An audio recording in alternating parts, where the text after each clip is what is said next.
మమతా బేగం మాట్లాడుతూ ఇప్పుడు అజిత్ పవార్ మృతి మీద వివాదాస్పద వ్యాఖ్యలు చేసింది. ఈ సంచలనమైనటువంటి వ్యాఖ్యలు ఏంటంటే, పవార్ మృతిపై అనుమానాలు ఉన్నాయి, ఖచ్చితంగా దర్యాప్తు జరగాలి, అది కూడా సుప్రీంకోర్టు ఆధ్వర్యంలో జరగాలని చెబుతుంది ఆవిడ.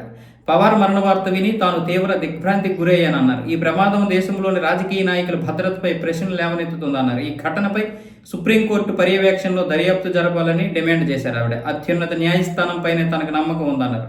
మరి ఇతర దర్యాప్తు సంస్థలపైన తమకు విశ్వాసం లేదని, అవి వాటి స్వేచ్ఛను కోల్పోయాయని కూడా ఆరోపించారు. ఈ సందర్భంగా పవార్ భాజపాను వీడాలని ఆలోచిస్తున్నారని ఇటీవల జరిగిన ప్రచారం గురించి మమత ప్రస్తావించారు. ఇక పవార్ విమాన ప్రమాదంపై సమగ్ర దర్యాప్తు జరపాలని పలువురు రాజకీయ నాయకులు కూడా డిమాండ్ చేశారు.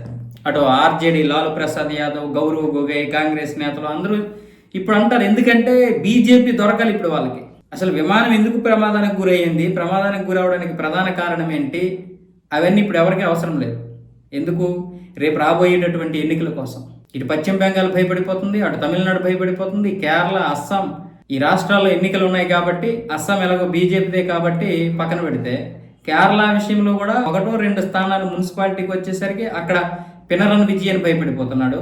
ఇక తమిళనాడులో ఒకవైపు విజయ్, మరొక వైపు ఏమొచ్చేసి అన్నాడీఎంకేతో బీజేపీ చేస్తున్నటువంటి ప్లాన్లు అర్థం కాక ఇక్కడ స్టాలిన్ భయపడిపోతున్నాడు. అక్కడ ఎస్ఐఆర్ నిర్వహించేసరికి 193 లక్షల ఓట్లు, అంటే 1,93 లక్షల ఓట్లు ప్రక్షాళన జరిగేసరికి మమతా బేగం భయపడిపోతుంది. సో ఇలాంటి సమయంలోనే బీజేపీకి ఏదైనా ఒక చెడు వార్త జరిగితే, అది బీజేపీ వైపు జరిగినా, వేరే వాళ్ళ వైపు జరిగినా బీజేపీ చేసిందని చెప్పొచ్చు దేశంలో, కేంద్రంలో. ఎందుకంటే కేంద్రంలో బీజేపీ ఉంది కాబట్టి. ఇలా ఎన్నికల కోసం ఎలాంటివైనా సరే వీళ్ళు వాళ్ళకు అనుగుణంగా మార్చుకుంటారు. ఇక మమతా బేగం గురించి మనం చెప్పాల్సిన అవసరం లేదు. ఇక బీజేపీ అజిత్ పవార్ను చంపించుకోవాల్సిన అవసరం ఏముంది? ఇక మున్సిపాలిటీ విషయానికి వస్తే, ముంబై మున్సిపాలిటీలు ఎప్పుడు ఏ కూటమి కూడా సార్వత్రిక ఎన్నికల్లో పోటీ చేసిన విధంగా పోటీ చేయవు. ఇక్కడ ఎవరి స్వార్థం వారిదే, ఎవరి అధికారం వారిదే.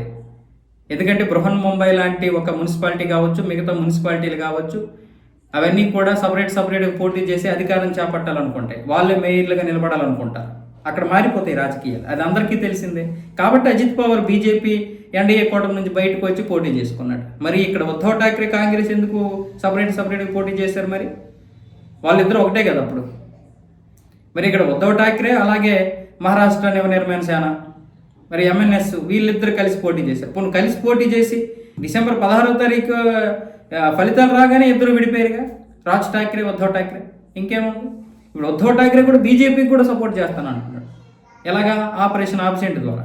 ఒకవేళ షిండే శివసేన కనుక వాళ్ళకి రావాల్సినటువంటి మేయర్ని ఏదైనా తేడా కొడితే, ఇక్కడ బృహన్ ముంబైలో మేము కూడా అదే విధంగా భారీగా గట్టిగానే కొడతామని ఇప్పుడు ఉద్ధవ్ ఠాక్రే కూడా బీజేపీకి ఆఫర్ ఇచ్చారు. సో రాజకీయాలు ఇలాంటివి మారుతుంటాయి. ముంబై మున్సిపాలిటీ విషయానికి వచ్చేసరికి ఇక్కడ సపరేట్గా పోటీ చేశాడు కాబట్టి అజిత్ పవార్ బీజేపీ నుంచి బయటకు వచ్చేయాలని అంటే, మరి అలాంటప్పుడు ఆయనకి ఎందుకు ఉప ముఖ్యమంత్రి ఇస్తారు? ఉప ముఖ్యమంత్రి బీజేపీ మాత్రమే ఇచ్చింది ఆయనకి.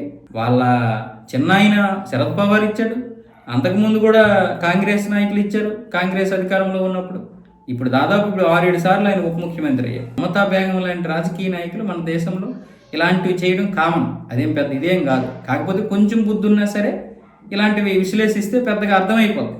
ఇదంతా కూడా ఆవిడ కావాలని చేస్తున్నటువంటి ఒక ఇదే.